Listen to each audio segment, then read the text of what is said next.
You to believe, but there was a time when we couldn't all watch the same TV show at the same time. I know. 50 years ago today, the launch of the network news was quite a big deal. Technicians hooked up links across New Zealand, and for the first time as a country, we had a national bulletin. Here's what was making news in the 70s. We're standing by now for the network news. We can't play you the first ever national news bulletin. It's been lost. Mainland China is to get a seat at the United Nations. Even the newsreader, Dougal Stevenson, doesn't remember much about it. I don't remember it as a most exciting moment in my career. But as you can see from other shows that year, there weren't a lot of bells and whistles when it came to the set. The voice delivery could have been straight from England. 35-year-old Edgecombe woman, Mrs. Betty Mackay. That decade, we followed the murders of Harvey and Jeanette Crew. The detective in charge of the murder inquiry says there could have been a domestic quarrel. In the headlines for most of the 70s, with the man twice convicted of the killings, Arthur Allen Thomas, finally pardoned in 1979. The police are most certainly not happy with what they've been called upon to do. The homes of alleged overstayers were targeted in dawn raids in the mid-70s. Pacific Islanders were singled out. And when I went to the door, was these two cops that come in, causing fear and slow-burning anger. A Norman Kirk-led government was behind the policy.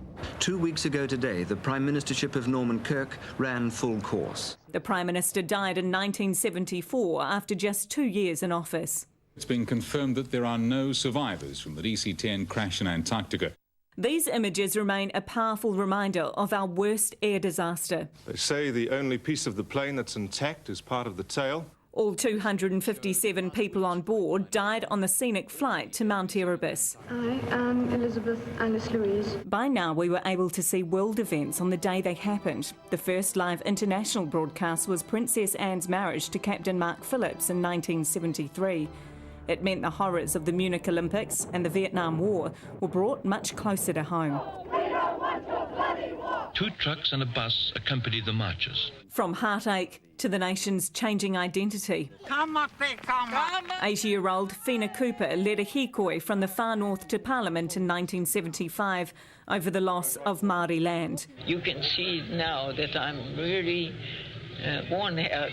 You've been asked to leave, just leave, all right? 2 years later, an event that's most famous for the way it ended. How much longer must we talk, must we ask? Bastion Point, the country's most famous campsite, for more than 500 days. It became a turning point for Māori land rights. Two policemen are doing quite well. John Walker provided plenty of heroics in the 70s. The first person to run a mile in under 3 minutes 50, and then Olympic glory. John Walker wins the 1,500 metres gold medal. Angela Diordney became the first woman to read the news when she was called to fill in 1973. Good evening. The Soviet Union tells... And we had our first taste of the Muldoon era. I will not have some smart aleck interviewer changing the rules of the game. Signalling a shift in news interviews where politicians are no longer deferred to with pre-approved questions. And of course, we couldn't fit everything in from the 1970s into that story, but One News Now has loads of extra footage, and tomorrow we'll take a look at the 1980s.